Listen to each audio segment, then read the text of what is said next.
of King. It's time for the Wrestling Observer Extra. One more time for old time's sake. With Dave Meltzer, right here on The Law. Live audio wrestling. And let's go. We're now smoking with the best. Well, you heard the man with the big voice. It is indeed time for the Wrestling Observer Extra with Dave Meltzer. Dave, welcome to the show. How you doing? Oh, is Dave Meltzer's line there up? There, hello? Dave, you can hear. There we go. Sorry about that. We haven't been using the phone the whole show. We've just been talking about the best of 2015. But this week was actually looking forward to this upcoming week, the start of 2016. It's actually quite a big week in the world of wrestling because we've got SmackDown moving and Impact on Pop and stuff. And we saw Vince doing that weird angle on Raw this past Monday. What do you expect this week with the referee angle? I don't know, but I'm figuring that they do like some sort of a cliffhanger at the end of Raw to build for SmackDown. Yeah, that seems to be the law. That's what we were talking about off air before we hooked up, Dave. It seems like that is the obvious choice. Because have you heard anything for what the plans are for SmackDown in terms of hooking people? No, I just figure, and I've had people in the company who believe the same thing, but they don't know, actually. It just seems to make sense that they would end the show with something out of that main event with Vince as the referee, and then explain it, or it'll play out on the Thursday show. This is or like the Wednesday show for you. This is like the third week in a row we've seen Vince on Raw. Is this going to be a regular thing, or? I think that we'll find out. I think it's going to be a lot of pressure on him for it to be a regular thing, considering the ratings. Yeah. Because the ratings are a lot higher when he's on the show. Dave, there's also no obvious direction for Roman Reigns at the Rumble. I mean, the idea of somehow we come out of Raw and SmackDown this week with the title held up, do you see that as a possible option, and that's how we end Raw on Monday? It's possible. I also could see that maybe something weird happens and Triple H costs Roman the championship, but maybe Vince is down and there's a big dispute with the referees. Type of a thing, and it leads to Triple H and Roman Reigns in some form. Because they're either Triple H and Roman Reigns are definitely going to be wrestling. It's just a question if it's going to be at WrestleMania or at Royal Rumble. I don't know which. So, John, were you saying like we get the Royal Rumble for the heavyweight title this year? I think it's an option. I think it's a definite option, actually.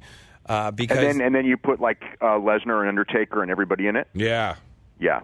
Could very well do that, and then you could, well, we'll see. Because that can also... The thing is that they just did a tournament for the title, so it's kind of quick to go back to the title held up. But, I don't put it past them. Like, I just see if Roman and Hunter is your Mania program, it feels very weird of Hunter chasing Roman for the title at WrestleMania. It seems very, very backwards, and...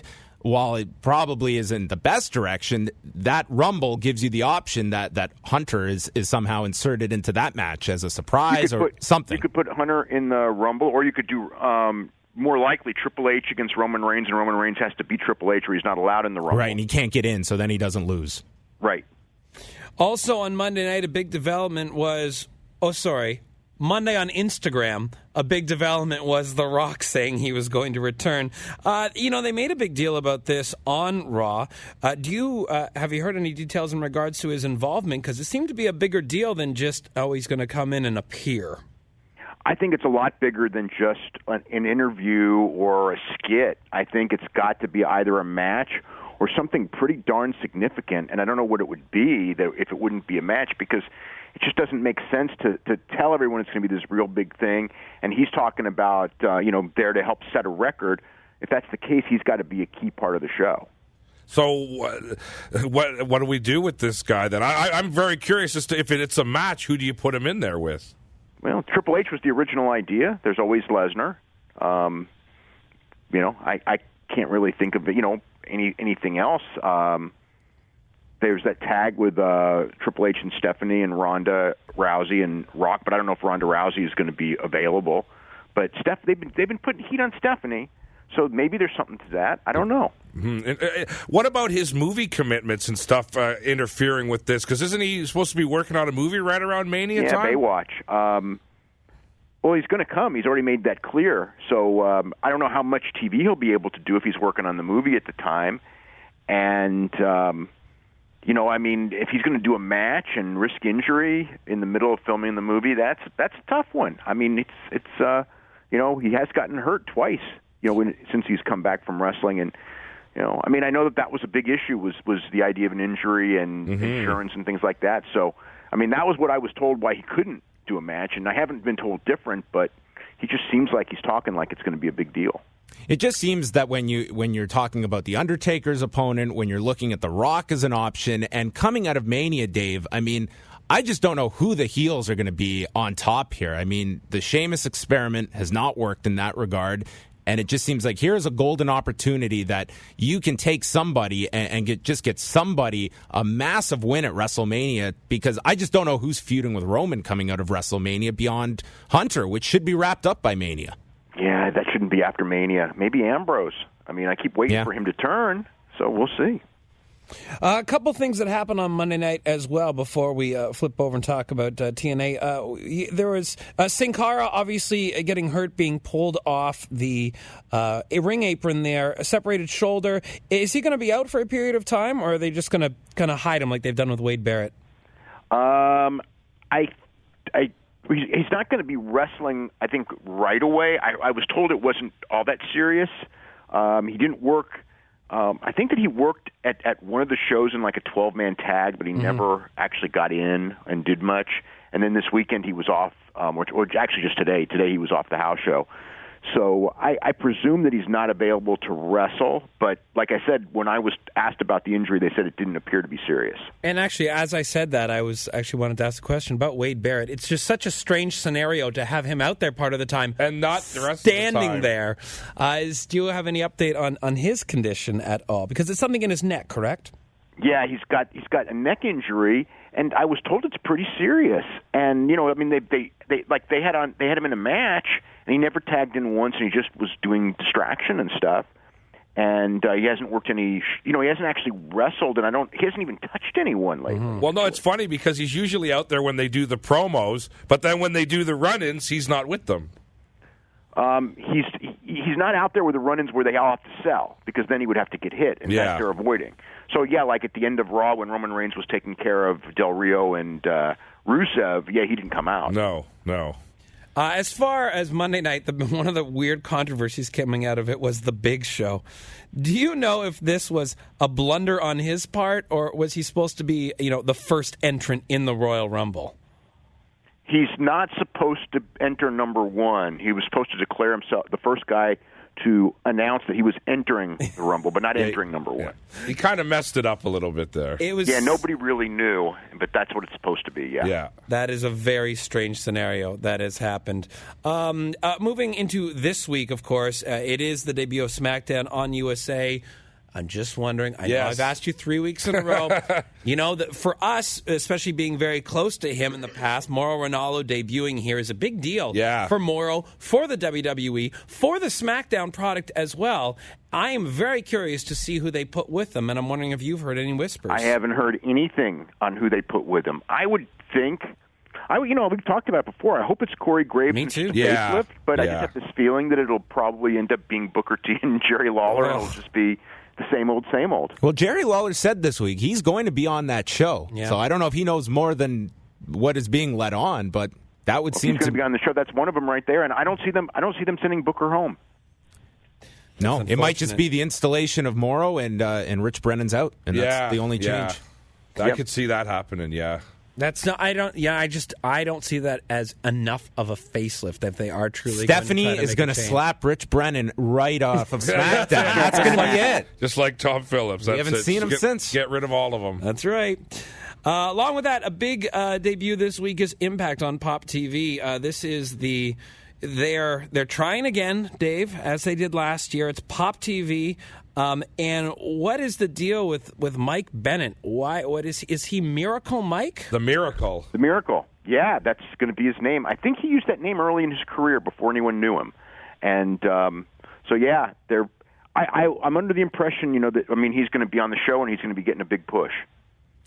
Dave, given that this is pretty much a barter deal, shouldn't that suggest that on the debut on Tuesday, they're completely reliant on advertising that they can garner for this show. So I'm thinking if you're not seeing a whole ton of placement throughout this show, I mean, just how long can this go for TNA where they can even try and make this viable?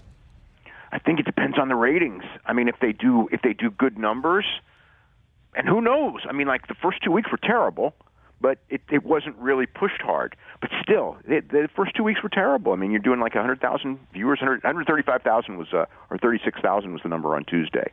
I mean, if they triple it, that's still under 400, and still not that good. And for this debut, Dave, this is the finals of the title tournament. Are they redoing it? Semifinals and finals of the title tournament. Bobby Roode's going to be defending the King of the Mountain title. And they announced a women's match with the beautiful people. It was interesting because Angelina Love is advertised, and the last I had heard that she was pregnant. She's pregnant. Yeah. But Angelina Love, Velvet Sky, and Madison Rayne against, I think it's Jade, Marty Bell, and Tanea, Rebel. Well, maybe they can bring back Lacey Von Erich. That's one of the beautiful people. You never know. Maybe Angelina Love will be doing a Wade Barrett gimmick. That's right. She's just there for the promos. Promos. At this point, I don't think that if she's pregnant, she's not going to be on TV. No. It'll be pretty obvious by now. It's been months. Yeah. Last night, UFC 195 welterweight title, a great way for UFC to start the year. Who did you have winning this fight, Dave? How'd you score it? Because there's a controversy about the 48-47 Condit. I thought he took the third round, which is the whole fight boils down to the third round. Yes. And it was a close round, but most people seem to think that Condit won, and I agree. I hope he gets a rematch. Did you have it scored that way? No, John? I'm in the minority. I've watched that round twice, and though you can't dispute the volume was all Carlos Condit. He pushed that pace.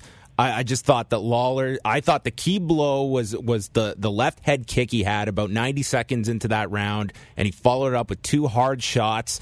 And I just thought he had, and then he had that forearm to the jaw of Carlos Condit. So I valued the damage that Condit did over the volume, but it's very easy. If you scored it for Condit, I mean, I'm definitely in the minority on it. I actually scored it that way as well. I thought that was the story of a lot of the fight where Lawler was hitting him a lot harder, even though Condit had, a lot more volume. Now, Dave, Dana was saying last night, Carlos Condit, the possibility of a retirement. I can't see that happening. There's a lot of money in this rematch, I would say, because this fight can easily be hyped up because of what quality it was. Yeah, and you can do the thing that they did with Edgar and Maynard, where you do the big debate of everyone saying like who they thought won the fight, and it doesn't, But who knows? I mean, if your head is out of wanting to do it, then you should get out, and you just don't know where the guy's head is. He said that if he would have won, he would have stayed in. So I think that's enough to where, probably, because I just feel that there's, not that any welterweight championship fight's going to be a big one, but I think there's more interest in him than Tyron Woodley or Johnny Hendricks right now as far as getting the shot at Robbie Lawler. So that's, to me, the match to make. Just quickly, Dave, looking ahead 2 weeks, I mean, I thought that segment involving Dominick Cruz and awesome. TJ Dillashaw was just excellent. And I think if the right enough amount of people see a segment like that, I think this could pull a decent number in a few weeks on FS1 just on Dominick Cruz. Well, it should anyway. This is a really big fight. I mean, I think it's one of the biggest fights of the year as far as, we have, the problem with Dominick Cruz is aside from that 1 minute against Takeya Mizugaki, we haven't seen him in years, but he looked phenomenal in that minute, and if he can perform the way he can talk, he's going to be a world beater. And Dillashaw has looked tremendous since since he won the championship. He's just quick. He's got great stamina. I see it as I really have been looking forward to this fight ever since Cruz fought Mizugaki and just showed that he seems to have it back. So that's really good. And people see more of Cruz doing talking. I mean, he's unbelievably quick-witted. I mean, I was feeling sorry for Dillashaw. It was like he was bullying him on the mic, and he wouldn't let him go. And but maybe that's part of the whole thing. In number one, it sells the fight, and number two, I think it gets into Dillashaw's head. Yep, it was definitely a fine segment last night to hype up that fight. Dave, we got to say goodbye for this week. What's coming up in The Observer? Well, coverage of the Tokyo Dome show that starts, the Rising show, the UFC show. I got a year in preview for 2016 story. So that's what I got done so far, and then whatever happens on Raw and whatever happens on Impact, it's going to be a big issue. A big week. It is a very, very big week. Well, we look forward to that, Dave, and we'll talk to you next week. We do maintain we're moving up next week back to our regular time slot, so we'll talk to you then. Okay, have a great week. Great, you too. Dave Meltzer, WrestlingObserver.com is where you can find all of his fine work. Taking a break. This is the one time I'm going to ask you to call in, guys. We are doing Title Butt Trivia in the next segment, so dial now. I'm opening the phone lines for the first time this show. 1-855-591-6876. 1-855-591-6876. I need 2 players for Title Butt Trivia. And yeah, we'll touch on the best of. A little bit on the best of this year. Coming back, Title Butt Trivia on The Law.